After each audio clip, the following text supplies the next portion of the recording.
Assalamualaikum warahmatullahi wabarakatuh.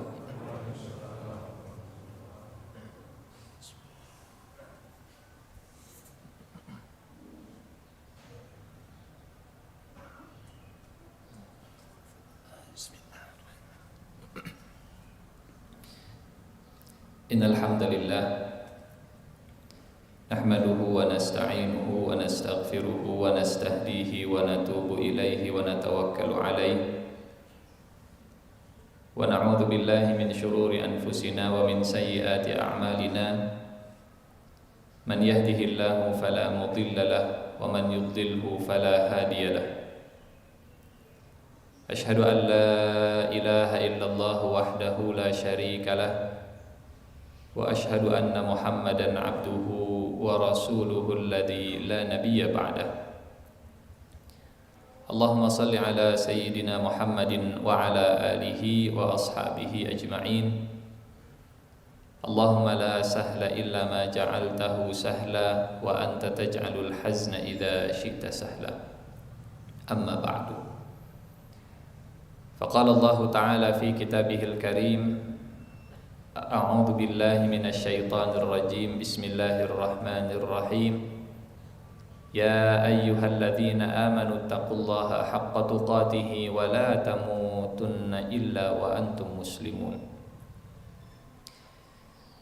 Shadaqallahul azim.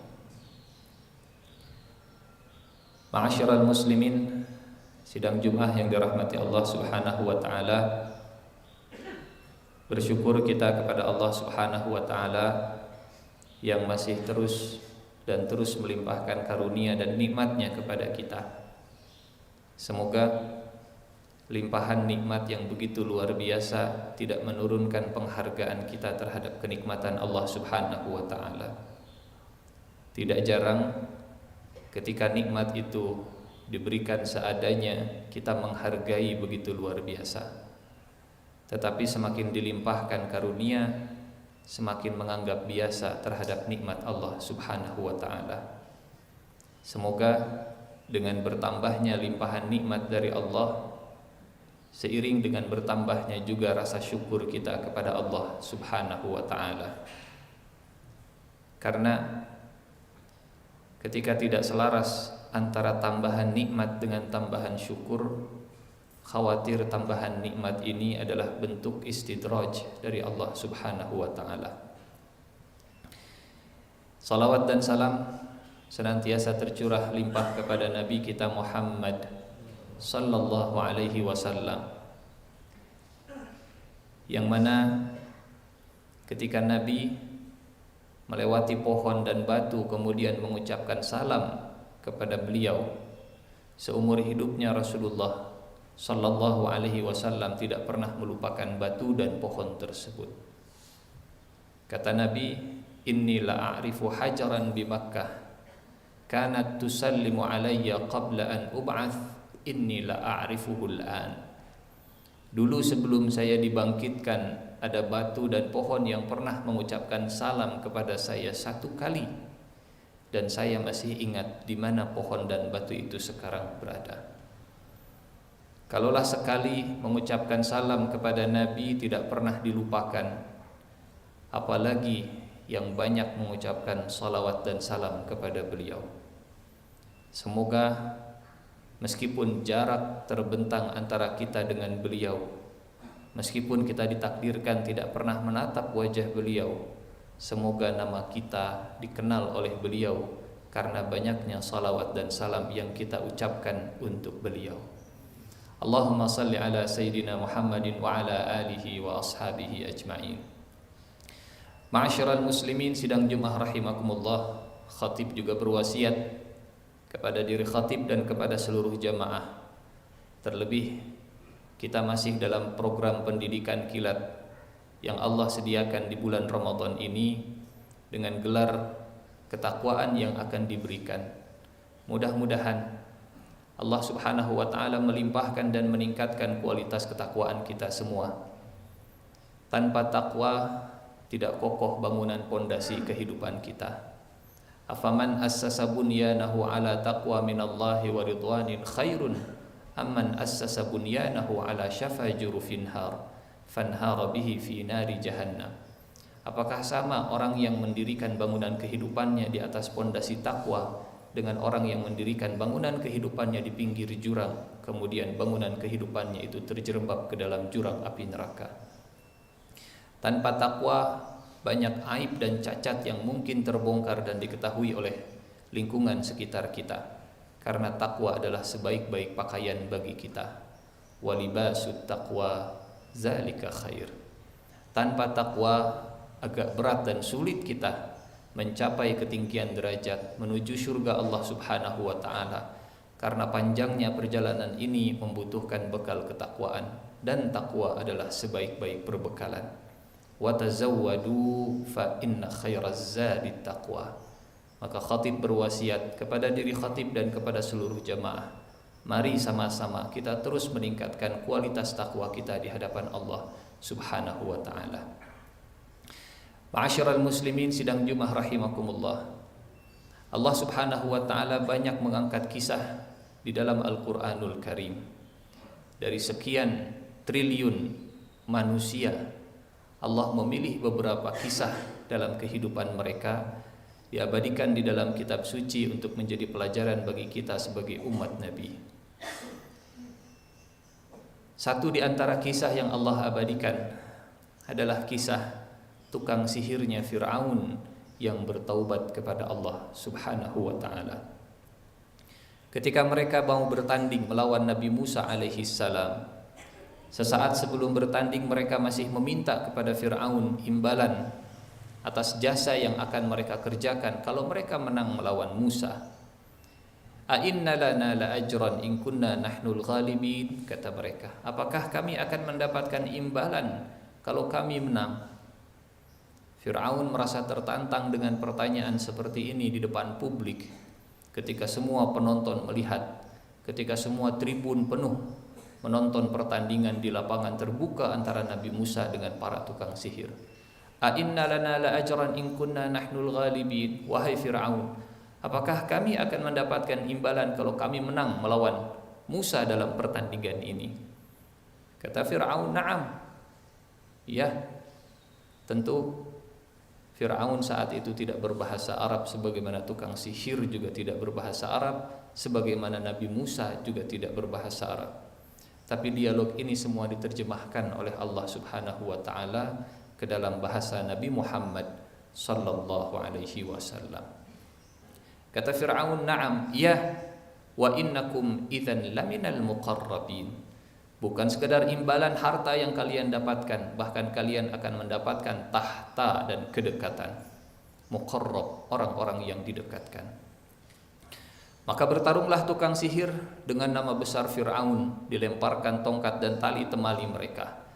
Datang mereka dengan sihir yang sangat dahsyat, bahkan Allah menggambarkan saking dahsyatnya sihir mereka, Nabi Musa pun terpengaruh matanya. Waja'u bisihrin azim, mereka datang dengan sihir yang sangat dahsyat. Saking dahsyatnya mata Nabi Musa sampai berkhayal melihat tongkat dan tali temali bergerak seperti ular. Yukhayyalu ilaihi annaha tas'a. Bahkan dalam dada Nabi Musa ada perasaan gemetar yang tidak dinampakkan keluar, tapi Allah menceritakannya kepada kita. Inilah keistimewaan kisah di dalam Al-Quran. Penontonnya saja yang melihat Nabi Musa tidak tahu perasaan Nabi Musa. Tukang sihirnya saja yang bertanding tidak tahu apa yang dirasakan Nabi Musa. Tapi kita yang berjarak ribuan tahun dengan Nabi Musa, Allah yang menceritakan apa yang dirasakan oleh Nabi Musa. Fa'aujasa fi nafsihi khifatan Musa. Nabi Musa di dalam dadanya merasakan sedikit rasa takut, namun tidak ditampakkan. Allah yang tahu.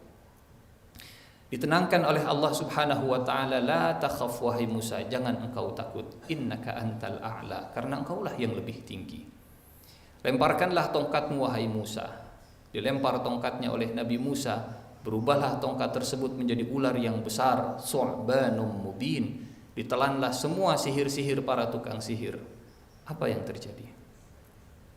Ketika para tukang sihir mereka melihat sihirnya habis ditelan oleh ular sungguhan, Dari tongkat Nabi Musa berubah menjadi ular sungguhan. Tentu para tukang sihir, mereka tidak mempan dengan sihir mereka sendiri. Mereka melihat tongkat dan ular mereka adalah tongkat dan tali adalah tongkat dan tali. Sementara semua manusia melihatnya seperti ular yang bergerak. Tapi kali ini tukang sihir melihat tongkat Nabi Musa benar-benar berubah menjadi ular. Bahkan semua sihirnya ditelan oleh ular. Apa yang terjadi? Ma'asyiral muslimin sidang Jumat rahimakumullah. Allah kemudian menceritakan peristiwa yang menghenyakkan seluruh penonton. Di tribun utama ada Fir'aun yang menyaksikan peristiwa ini kaget begitu luar biasa. Fa'ulqiyas saharatu sajidin. Seluruh tukang sihir mereka kemudian bersujud. Bukan sekedar bersujud, bahkan mereka mendeklarasikan keimanan. Amanna bi rabbil alamin, Rabbi Musa wa Harun. Dalam sujudnya mereka mengatakan, kami beriman kepada Tuhan semesta alam. Kami beriman kepada Tuhannya Musa dan Harun. Tentu Fir'aun merasa dipermalukan. Sesaat sebelum bertanding mereka masih menantang imbalan kepada Fir'aun. Sesaat setelah bertanding mereka justru beriman kepada Tuhannya Musa dan Harun.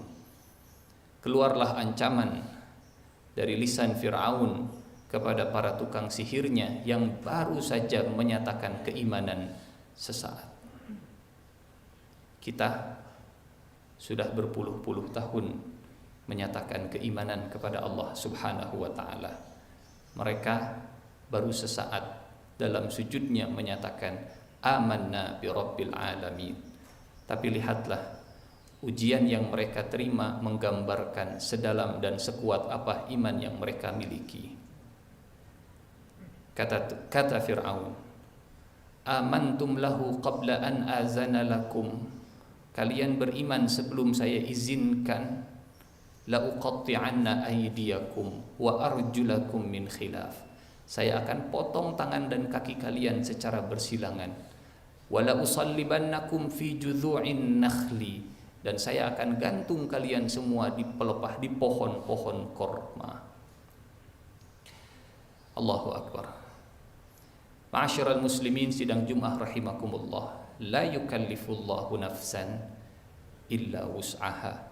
Allah tidak akan memberikan ujian kecuali sesuai dengan kadar keimanan. Sesaat mereka beriman, tapi ujiannya sudah begitu dahsyat. Karena Allah tahu iman mereka sudah cukup, iman mereka sudah kuat, iman mereka sanggup untuk menanggung beban ujian yang sedemikian rupa. Ma'asyiral muslimin sidang Jumat rahimakumullah. Lalu apa jawaban tukang sihir? Lalu apa jawaban mereka yang baru saja menyatakan keimanannya kepada Allah Subhanahu wa ta'ala? Diabadikan kalimat dan jawaban mereka terhadap Fir'aun.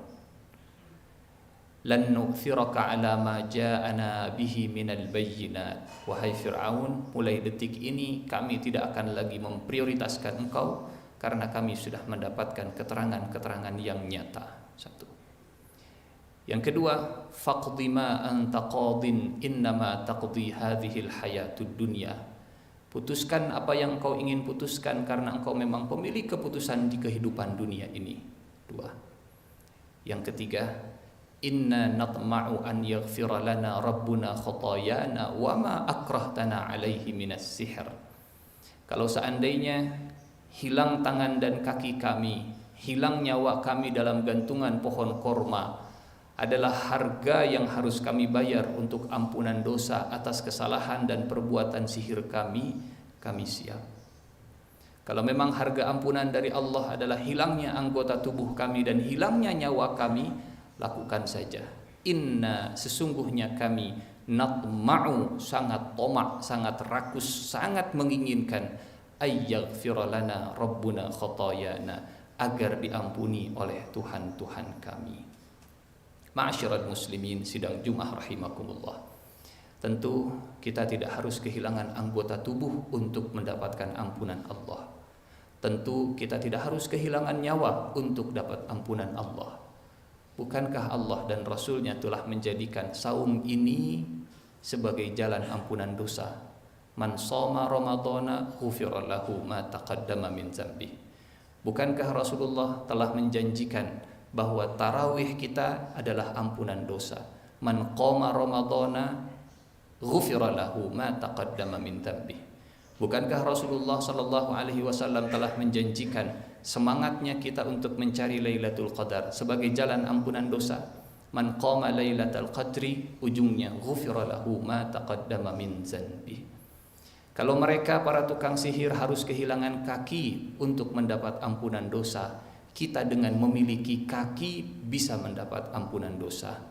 Kalau mereka harus kehilangan tangan untuk mendapatkan ampunan dari Allah atas dosa-dosa mereka, kita dengan tangan bisa mendapatkan ampunan dari Allah Subhanahu wa taala.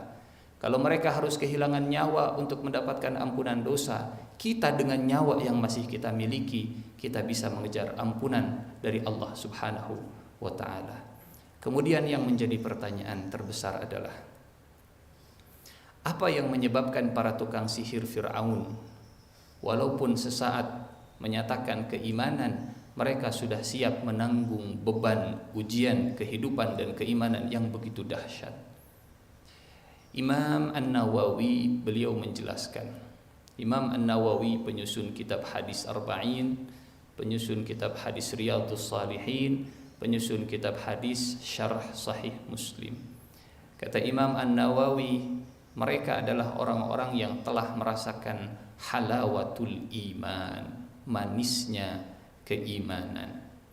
Orang yang telah merasakan halawatul iman, kata Imam An-Nawawi, maka setidaknya akan merasakan dua hal. Yang pertama, istilzadut ta'ati. Yang kedua, wa tahammulul masyaqqati fi talabi mardatillah. Ketika iman sudah dirasakan manisnya, maka ibadah akan dirasakan lezatnya dan kesulitan akan siap dipikulnya selama di jalan Allah Subhanahu wa ta'ala. Tidak ada lagi cara agar ibadah terasa lezatnya kecuali kita meraih manisnya keimanan. Hanya dengan manisnya keimanan, merasakan manisnya keimanan, maka akan terasa lezatnya ketaatan dan akan kuat, siap, tangguh memikul kesulitan selama di jalan Allah Subhanahu wa ta'ala. Ada kisah seorang anak muda yang berdiri di samping seorang kakek yang sudah sepuh, berdiri untuk sholat malam dengan imam yang membaca surat cukup panjang. Sang anak muda ini sudah gelisah kakinya, sudah tidak tenang, sementara sang kakek begitu tegar, begitu khusyuk, begitu tenang berdiri. Sampai sholat selesai, ketika salam, kemudian anak muda ini bertanya, "Wahai kakek, wahai paman, saya lihat nampak bahwa sholat Anda begitu tegar, begitu khusyuk, begitu tenang, padahal usia Anda sudah lebih senior dari kami, dari saya. Apa yang menyebabkan ketangguhan dan kekuatan Anda dalam beribadah?" Sang kakek kemudian menjawab, "Wahai anak muda, kalau Anda berdiri dengan kaki, maka saya berdiri dengan iman. Ketika ibadah hanya mengandalkan fisik semata, ibadah tersebut akan gampang lelahnya, akan banyak mengeluhnya. Tapi ketika ibadah dengan iman, akan terasa lezatnya, akan terasa nikmatnya, akan terasa syahdunya." Halawatul iman. Ma'asyiral muslimin sidang Jumat rahimakumullah. Rasulullah sallallahu alaihi wasallam memberikan setidaknya 3 hal, 3 resep sehingga kita khatib dan kita semua merasakan manisnya keimanan. Yang pertama, kata Rasulullah sallallahu alaihi wasallam, "Thalathun man kunna fihi wajada halawatul iman." 3 golongan yang akan merasakan manisnya keimanan. Yang pertama, an yakunallahu wa rasuluhu ahabba ilaihi mimma siwahuma. Ketika Allah dan Rasulnya menjadi cinta pertama, di sanalah iman akan terasa manisnya. Ketika Allah dan Rasulnya menjadi nomor 1 dan prioritas utama, maka di sanalah iman akan terasa manisnya. Tapi yang namanya cinta pasti membutuhkan pengorbanan. Ada yang akan kita korbankan untuk menomorsatukan cinta Ar-Rahman. Bahkan tidak jarang yang kita korbankan adalah orang-orang atau hal-hal yang sangat kita cintai. Yang kedua, kata Rasulullah sallallahu alaihi wasallam, "Wa ayyuhibbal mar'a la yuhibbuhu illa lillah." Orang yang akan merasakan manisnya keimanan adalah orang yang mencintai saudaranya hanya karena Allah Subhanahu wa taala. Suami yang mencintai istrinya karena Allah akan merasakan manisnya keimanan. Seorang istri yang mencintai suaminya karena Allah akan merasakan manisnya keimanan. Cinta karena harta, ada harta abang disayang, tidak ada harta mungkin abang akan ditendang.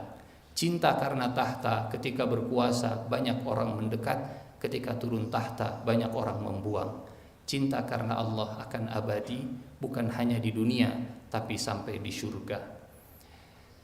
Cinta karena Allah Subhanahu wa taala antara orang tua dan anak. Ketika orang tua cinta kepada anaknya karena Allah, anaknya bermaksiat pasti akan ditegur.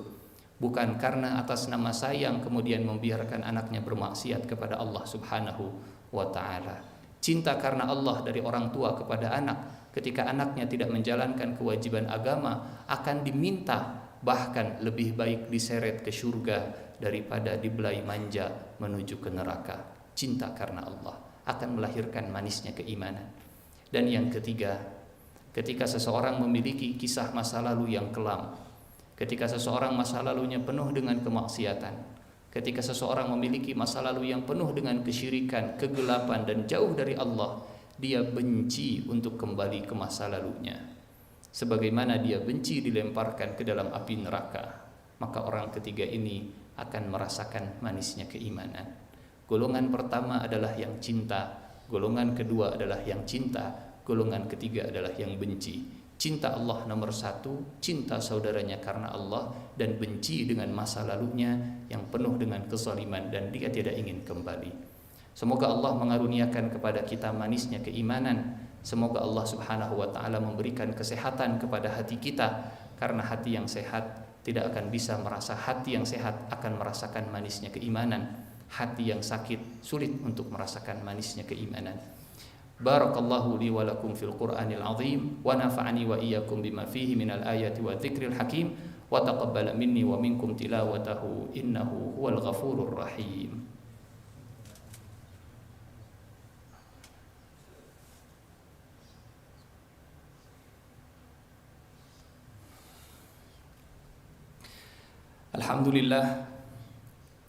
Alhamdulillahi wa kafa, wassalatu wassalamu ala nabiyil mustafa, habibina wa imamina Muhammadin sallallahu alaihi wasallam, ahli sidqi wal wafa, amma ba'du. Faqala Allah ta'ala fi kitabihil karim, a'udhu billahi minasyaitanir rajim, bismillahirrahmanirrahim, inna Allah wa malaikatahu yusalluna ala nabi, ya ayyuhalladzina amanu sallu alaihi wa sallimu taslima. Allahumma salli ala sayyidina Muhammadin wa ala alihi wa sahbihi ajma'in. Amin amin ya rabbal alamin. Allahumma ighfir lil muslimina wal muslimat wal mu'minina wal mu'minat al ahya'i minhum wal amwat innaka sami'un qaribun mujibud da'awat ya qadiyal hajat. Allahumma ighfir lana wa liwalidina wa li ikhwanina alladhina sabaquna bil iman ولا تجعل في قلوبنا غلا للذين آمنوا ربنا إنك رؤوف رحيم. اللهم يا مقلب القلوب ثبت قلوبنا على دينك. اللهم يا مصرف القلوب صرف قلوبنا على طاعتك. اللهم إنا نسألك سلامة في الدين وعافية في الجسد وزيادة في العلم وبركة في الرزق وتوبة قبل الموت ورحمة عند الموت ومغفرة بعد الموت. اللهم هون علينا في سكرات الموت والنجاة من النار والفوز بالجنة والعفو عند الحساب. اللهم حبب إلينا الإيمان، اللهم حبب إلينا الإيمان، اللهم حبب إلينا الإيمان وزينه في قلوبنا وكره إلينا الكفر والفسوق والعصيان واجعلنا من الراشدين. ربنا آتنا في الدنيا حسنة وفي الآخرة حسنة وقنا عذاب النار. وصلى الله على سيدنا محمد وعلى آله وصحبه وسلم والحمد لله رب العالمين. السلام عليكم ورحمة الله وبركاته. الله أكبر الله أكبر.